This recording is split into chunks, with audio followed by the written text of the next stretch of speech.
If there is really no need for you para sa isang tao na isuot yung kanyang alas at maglakad sa kalsada, you parang pinapakita mo, look at me, I'm now a target of opportunity. But of course, yung paggamit po ng alas, ilagay mo natin sa lugar. Meron kang social function na pupuntahan, it will say yung estado mo sa buhay, go ahead, walang problema doon. Normal po yun. Ngunit, pag mamimili ka sa isang, kung sabihin natin, sa Divisoria, at ikaw ay pupunta doon, you don't mix with the crowd, mag-stand out ka and you become a target of opportunity. Yun po yung sinasabi natin. This Christmas season, we're encouraging our stakeholders to enjoy the season. And your police will always be there to patrol the streets, to prevent crime, at kung yung krimen po ay mangyari, we are appealing that the information be immediately passed to us so we can respond and arrest the suspects. Okay. Few days ago, Chief PNP Director General Nick Bartolome assured the people that this coming Christmas, safe, secure ang lahat. And this was echoed by the NCRPO Regional Director na sabi, at least may tataas nila yung kanilang security capability ngayong Christmas. However, yan ba kayo mahanda talaga yan? With the 17,000 policemen looking the welfare of over 15 million Metro Manila residents, no? So, yung police population ratio mahina. Ngunit, we always employ the assistance of our force multiplier. Yan po yung mga partners natin. Tingnan niyo po yung nagpapatrolya sa mga lansangan. Magkasama po yung barangay canons, barangay official, at yung police po na nakakasakot po sa particular na beat area. So, dalawang pwersa na po yan.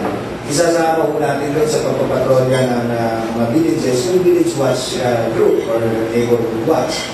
So, yung po nag-coordinate po tayo para maparami po natin yung aming pwersa.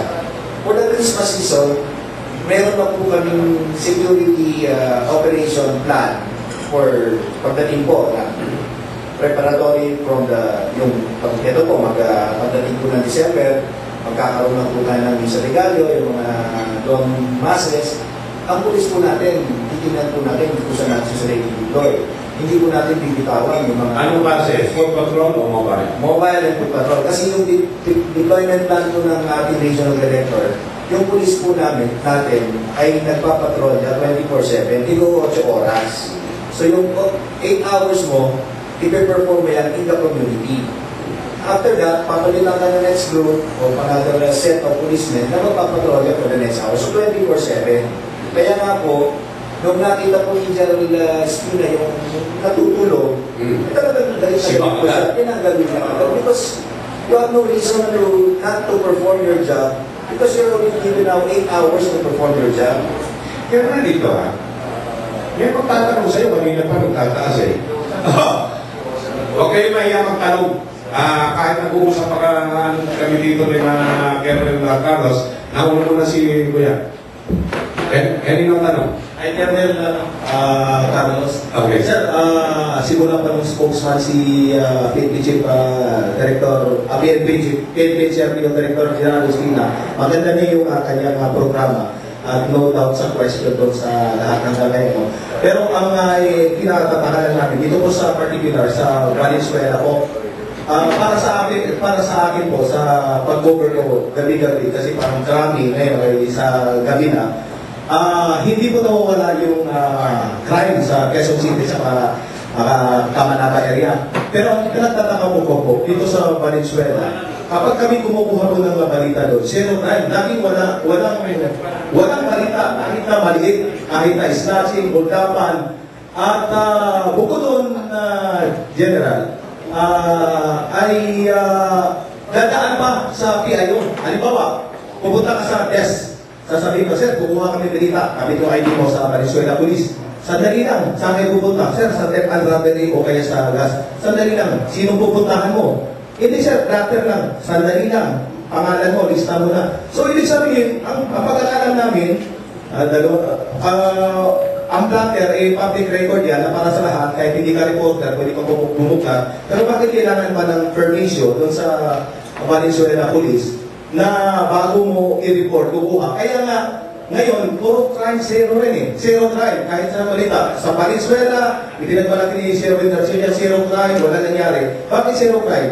Bawal yung reporter na kumuha ng balita at bawal mag-report ng krimen. So, hindi ba natin masaklawan o madiktahan o mapagsabihan yung mga polis na huwag naman magpadikta sa alkalde o sa local government. Ibig sabihin, independent sila under the jurisdiction ng PNP. Hindi sila. Ang tanong ko, sir, ito bang zero crime ay pinagmamalaki ng PNP, inakatutok lang doon sa Valenzuela?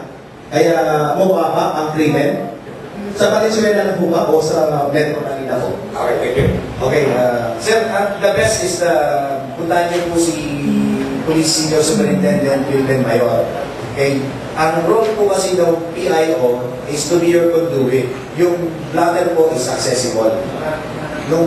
Ako po nung ero po ako, I prepare yung mga nangyayaring krimen overnight, the past 24 hours.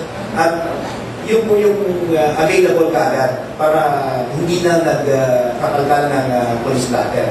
But if you would like to look at the police blatter, it's available. So may role kasi yung PIO. I think, ano lang yan, sir, I know si Sir Wilben Mayor, Tony Mayor, ano na po, i-raise ko rin po sa kanya. Pakipagpili na rin. Ma-assistihan kayo ng maayos ng PIO ng station. Kasi sir, particular sa Valenzuela na sa ibang station naman, hindi naman gano'n sa Malabon, sa Navotas, open naman ang kumuha ng blatter. Pagdating sa Valenzuela, meron ka pang dadaan, sandali lang, anong pangalan mo, tutuunin mo, bago mo buklatin yung blatter, kailangan muna na i-prepare doon sa concern, sa hepe ng division na yun, bago ka kukuha ng bago may pabalita. Okay. Ano ba merong well, sinisipin pa rin ang pamamahala. I think regular lang yung documentation ng station. But it's not to limit yung access to the police blatter. Ang maganda mo niyan, diretso mo tayo kay Epe. I will relay that also to Atty. Mayor. Okay. Matagal din ako sa police beat kasi Kevin bawal yung pinagbabawalan ako na huwag ko tinanong blatter. Anyway, Jimmy. Good morning po. I'm Jimmy Mendoza from DCR Sunshine Radio. Kay Sir Astro del Castillo. Suki po lang Sunshine Radio kayo. Before 5. Sir, kasi kanina nag-usapan yung Ed yung sa mining. Hindi pa nag-aalisan. Actually, yung mine po natin sa Zambales, namamayang pago. Kung ito ay tututukan lang ng ating gobyerno, ay malaki ang kikitain. Unang-una, nai-smuggle po yung mining natin. So itong mga mining firm, willing naman po sila sumunod sa batas ng ating bansa. Kaso ang nangyayari, ay kinukontrol sila ng mga local pamanan, like governor, mayor. And then, ito, kukuha sila ng permit sa DNR, saka sa MGB. So, ang nangyayari, hanggang doon lang. Pero, kung titignan po natin, yung pagpasok ng barko rito, dyan sa Zambales, hanggang ngayon nangyayari, ay hindi po nagbabayad